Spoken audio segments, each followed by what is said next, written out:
I've been down the track. We tuned the kart up as best as possible for the moment because it was a short tune.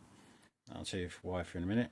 But I've torn down the engine for inspection. So the head, no problems there at all. I've got to be careful that my lash caps don't come off. But the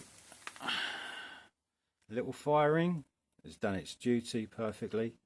No leaking through past there.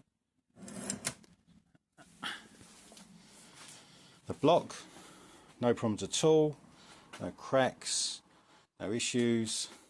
Piston, still perfect, still got the gasket on there. The rods, the conrod itself fine. The rods, as I said, there was a couple of little scratches. That's just general bedding marks. Again, no problems. So the cam, this is like your standard 265 cam. A couple of little things to mark or to note on that. So I think this is actually from the original crank and not the bits that I've done. But there's, sorry, you can see there's a mark there. There's a slight mark on a shiny bit on the pin. And there's some witness marks on the compression release or relief. Apart from that, it's all okay. We topped out from the ECU when we hooked up to the laptop. I think it was just under 10,000 revs, something like that. So there were two issues. Oh, this is all good. All the followers, no problems with them at all. Obviously the shims for the float, again all good. One issue is this is what relying on JB Weld too much. So this is the taper for the crank on my Boss, and when I first did it I measured it slightly wrong. So I filled it with JB Weld and then brought it back out. Actually the JB Weld failed. Oh, there it is. And this is what stopped. I don't think it was actually this. I'll show you in a second, but this literally just, that is supposed to be in there. And that also did a little damage to the keyway, the key, disabled rough crew. I've got a few of these, so I'm not too worried about that. And onto the crank.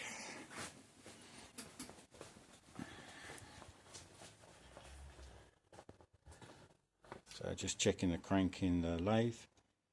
It's going to get a bit noisy, but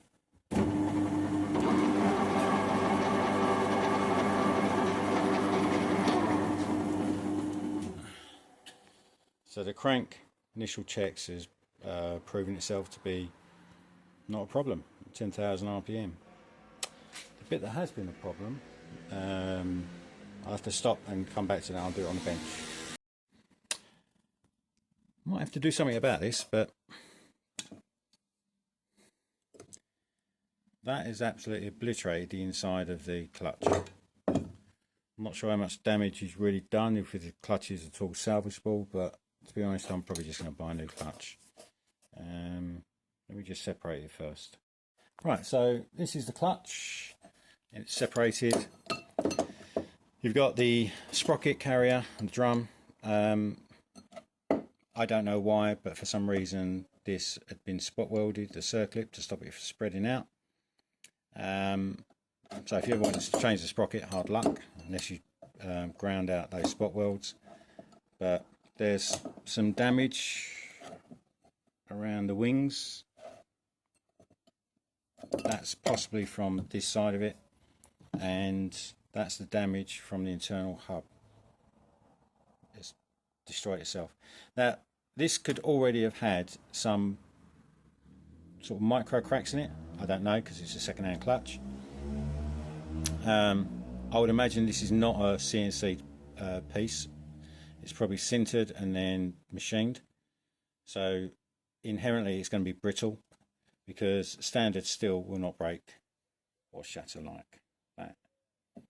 So we'll see, but I'll use that as just a donor parts clutch or whatever it is and get a new clutch.